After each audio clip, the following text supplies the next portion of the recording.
have to talk about your amazing single. Oh my So God. you're, along with the single, you're releasing a music video, so you have to dive into both. First of Yeah. all, how did the whole co-writing session come about? Because you have amazing names that you worked with on this. Yes. Yeah. So I was just kind of just off the road and wanted to record and write my next project. And so I was writing with a bunch of people in LA. I had never written in LA before. Um, and one of the sessions was with this woman named Michelle Buzz. And this I didn't really think anything. I never met her before. I didn't really know what was going on. Um, and then she walks in the door and we literally look like twins. Like we have the same facial expressions and the same even reactions to things. And we both had this like twin moment. And we were like, should we call our moms and see if there's something that we need to talk about? But it was just an instant chemistry. And we started talking about just like our lives as if we known each other for years. And um, we kind of got into this big conversation about, um, what does it mean to be authentic in the age of the internet? And after that first day, I just knew I was like, this is the person that I want to write my whole next project with. And then she introduced me to the Monarch, um, which is this brother production team in LA, and they were so amazing. And so I knew I wanted them to kind of play a big role in this next project as well. So yeah, those are really my main folks for this next phase. That's so exciting. And did you come up with the concept for the song, or how exactly did the whole like title and how did it come about? Yeah. Yeah. So it honestly was like a 3-year process writing this song because I got the first line back in college. I was witnessing this scandal on campus with the Harvard men's soccer team. And they were found to have this group chat that gave women on the women's soccer team, some of whom were my friends, have like an actual rating, a numerical sort of assessment of their hotness, and that doesn't even scrape the surface. Like some horrific things were said, and so I was just witnessing my friends go through this, and it really stuck with me, um, and so that line, like maybe I'm worth more than some numbers or a score, was sort of the first kind of thing I wrote down. And then when I met Michelle, we were just talking about, the internet and how it can feel like just that. I was telling her about this story, and she was like, that's what happens when we post selfies. It feels like we're scoring, we're searching for a score. And I just related to that topic so much. So tell me I'm pretty really flowed out of that experience in a conversation about, well, what does it mean to be truly beautiful? Uh, so yeah. Wow. Your Yeah. music video is so visually stunning. Even just the little teasers you posted, it was just like, bam, amazing. So how did that whole concept come about?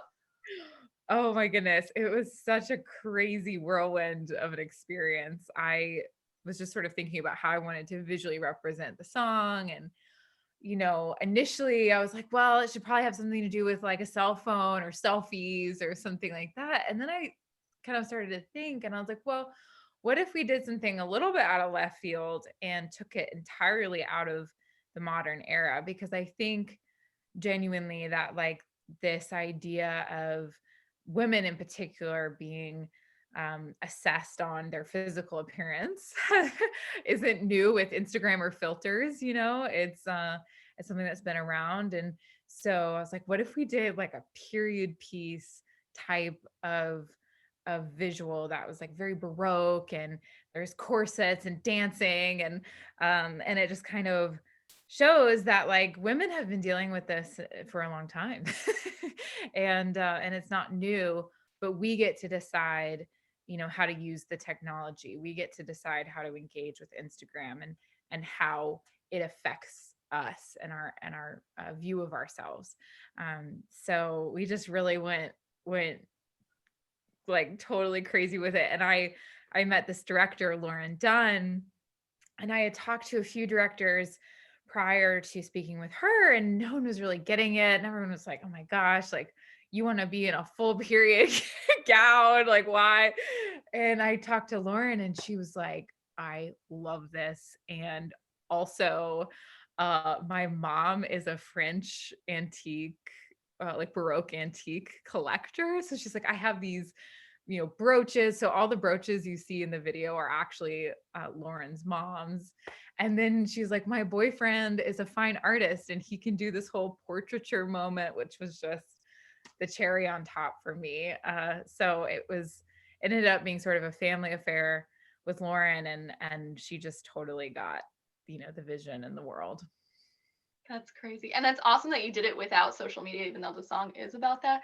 So, I mean, I really love your social media because you're so like authentically you while not like, overly posting or overly sharing. So, how do you manage social media, especially coming out with a song like this? It's kind of at the forefront right now. Yes. It's funny. I think how I manage social media is, well, I'm learning every day how to manage social media. I don't think there are any like right answers, but for me, it's just kind of a daily accountability of like, am I posting this because this is truly how I'm feeling? Or do I want to post this selfie because I just want to post this selfie and for no other reason? It's just about kind of that heart posture towards it. Um, and yeah, I use social media as sort of a way to not test out ideas. That's not what I want to say, but I love really sharing things that I've been thinking very deeply about. And ultimately I want it to be a tool of connection to me and my fans, and sort of a community creator. So I spend a lot of time thinking about ways to engage with them. That's so cool. And I love the fact that you also used Zoom to connect with your fans. So, how did that idea come about? Because that's so unique, especially now during this crazy pandemic. Yeah. So I think it came from just that. Like, I just was missing connecting with them through shows. Like, I love touring. This. We met on tour, and I miss obviously the performance aspect of it, but I think what I realized was I was really missing the like connecting point of it, like during the meet and greets, or when I would see, fans out in the venue after the show. And so I did just sort of a fan hang kind of really early on in the pandemic, and it brought me so much joy and so much life. And I was like calling my manager, just being like, that was so much fun.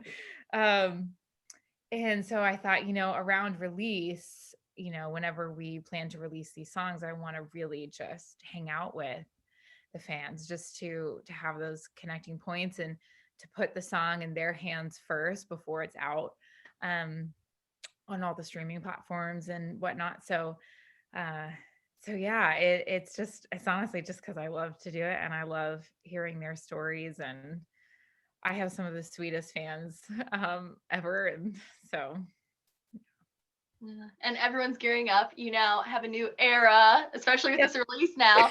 So, how far along are you in the process? Is it an album? What can you tell us? Yes. So it's definitely an EP. Like, we have an EP and we're gonna release it later this year. Um and and then I just want to continue just to write and release. I've done a lot of that during the pandemic. So it's really just, who knows, but it's gonna be a lot, a lot of new music. And yeah, the new era is just one of me exploring the topic of authenticity.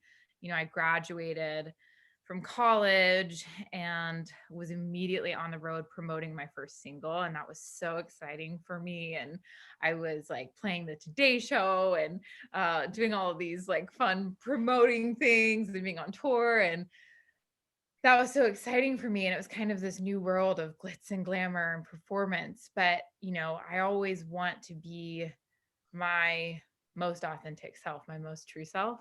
And so this next kind of era is almost like a promise to myself that I'm going to do that and be a little bit honest about even the things I don't love about myself, and just be like, I'm a human, like all of us, and hopefully encouraging, those who listen to my music to be the same in whatever, you know, whatever they're doing in their lives or sphere of influence that they are a part of.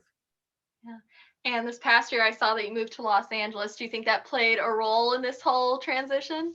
Yeah, I think it did. I was always very like against moving to LA personally. I just was like, I'm an East Coast gal, like that's my vibe. And then I started writing out there. I met Michelle and just kind of was opened up to this whole world of Los Angeles songwriting and songwriters, and really fell in love. And I love pop music, and I was like, you know what? I think this is sort of, a big hub of where amazing pop music is being made, and I want to be part of it 24/7.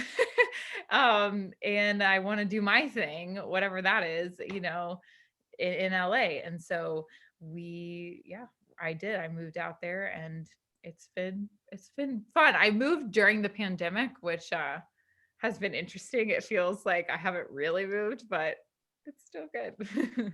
And I mean, with the pandemic and especially like all of 2020, it's been kind of crazy. And I'm always curious with artists, did being stuck at home and kind of being isolated hurt you or help you creatively in the long run?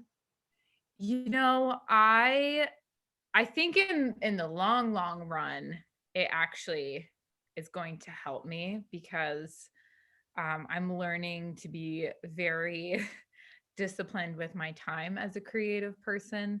Um, my personality is definitely like very extroverted and very driven by like being around people and going to new places. And I derive a lot of life and energy from that. So in some ways, it's actually been really difficult for me just to be home all day, because I'm like, I think I'm going insane because I don't have this sort of like output. Um, but I think, like I said, in the long run, actually learning to be by myself and to um, sort of just be accountable to myself and run my own schedule and do my own thing has been really helpful. And I'm excited, um, to share kind of the music that's come out of that. That is so cool. I'm so excited to hear the whole thing. And I mean, with 2020 at the beginning, it was just kind of everyone was isolated at home, not really doing anything. What did you do to pass the time aside from music? Besides music, I I watched a lot of television. I was with my parents for a big part of the pandemic in Atlanta. And so we watched, kind of a lot of my favorite shows. I don't know why that ended up being the case, but I think we all were just feeling sort of the heaviness of the time. And so we watched like very lighthearted things like Gilmore Girls. And I introduced them to Revenge, which is one of my favorite like soapy kind of TV shows. I just Uh, started that last week and I'm in love. oh, I'm already done oh, with season one. it's so good. I genuinely am obsessed with with that show. Um, so yeah, we did that, and then I did a lot of cooking. I've always loved kind of cooking and baking, but haven't always had the time to do it. So I've really honed in some cooking skills, and I learned how to make a really good cup of coffee. I'm sure we've talked about my love of coffee before, but yeah, I like did all the research on water to coffee ratio and what to do with your beans, and it's just I really nerded out on that. That is awesome. And there actually, I don't think is a song about coffee. So in the long run, think Maybe I need to write a coffee song. I'm sure it's gonna happen. can't really tell you that. That is Yeah. awesome. So I mean, obviously you have this EP coming out in the new year. What do you see for the future of music, and what do you have planned for the rest of the year for you personally? Yeah. So the future of my music is hopefully just to continue what I've said, just being my most authentic self, um and writing music that is helpful and empowering. That's really what I'm all about. And I think the rest of the year, just I'm gonna do as much as I possibly can. I think, you know, I think we're all very hopeful for some version of live music to come back this year. And so even if that means I like rent a truck and just go do pop-up shows, like I am very down and ready to just have some kind of live music element. And yeah, then just releasing as much as possible. I haven't released um in a little bit, and so I've got a lot of pent up song energy.